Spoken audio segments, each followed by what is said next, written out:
this tutorial, we're going to take a look at how to buy your web hosting. And the web hosting is where you're actually going to have your website's home. So all of your files will be in this server just like they would be on your hard drive. For this one, we're going to use bluehost.com, and I'm going to actually put in a special address up here that's going to allow me to buy my hosting for a lower price. And it's www.bluehost.com/track/special bonus. And I'm going to go ahead and click enter, and it will take me to a certain page. This page is going to allow me to buy my web hosting for $4.95 a month. So this is a savings of $2 a month. This will also have all of the features that come with this web hosting. It will also show you other services offered by the hosting company, such as their 800 numbers, how to resell for web hosting, and how to actually use the cPanel, which is what you'll use to build your site. And then down on the bottom, we have one-click script installs. So if you want to use any of these, you would just click on them.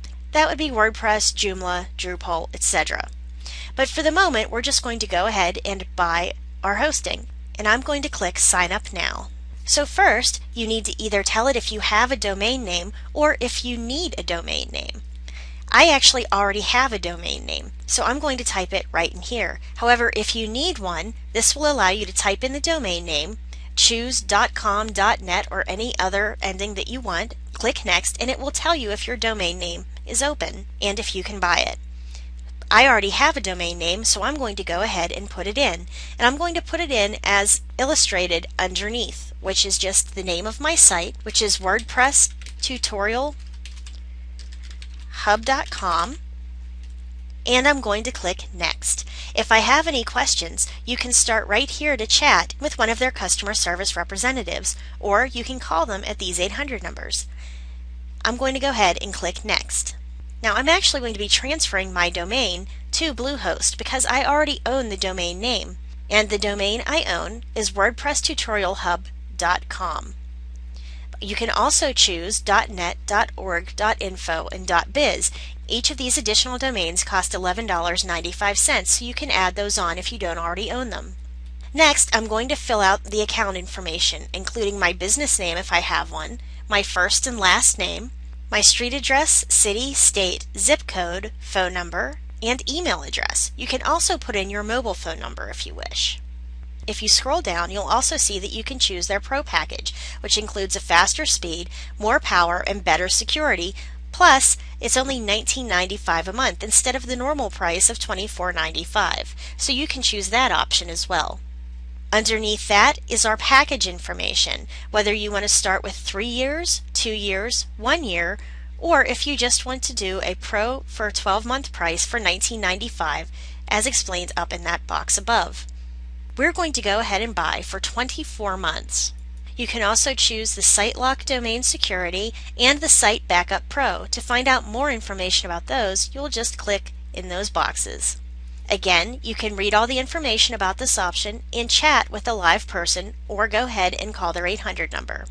Finally, you're going to go down to billing information. It automatically will bring up the credit card information, or you can click on more payment options and decide to pay with PayPal. I'm going to be using a MasterCard to pay for this account, so I'm going to use the drop-down next to card type, put in MasterCard, and then fill out my credit card number, expiration date, and then the 3-number security code on the back of the card. Once that's done, I'm going to click on I confirm I have read and agree to the terms of service and cancellation policy. Always read those before you click them because you're basically giving this your signature that you've read them. I'm going to go ahead and put my information in now. Next, it's going to ask for any upgrades that suit my needs, including additional domain names, as I've discussed before. And it also includes available domains that are close to the name that I've already chosen. And if I want to search for a domain to register, I can do that as well. For the additional domain names, they're $11.95 per year. For the big senders email attachments, this allows me to put big files into the cloud and share them through email.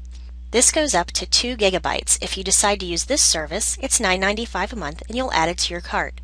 You can also back up your Pro with the Site Backup and Restore tool, which is $12.95 a year. That could very well be worth it, especially if this is the first website that you've put together. This makes sure that you don't lose your website and that it's always backed up correctly. There is also a dedicated IP address. That means that only one IP address is tied to your account and only your account for $30 a year. A positive SSL certificate, and you'll want to use this if you're going to be doing e-commerce on your site. This is going to give you high-level encryption between the website and the end user to make sure that no one can steal their information from you or from them as the information is being put into your site or afterwards.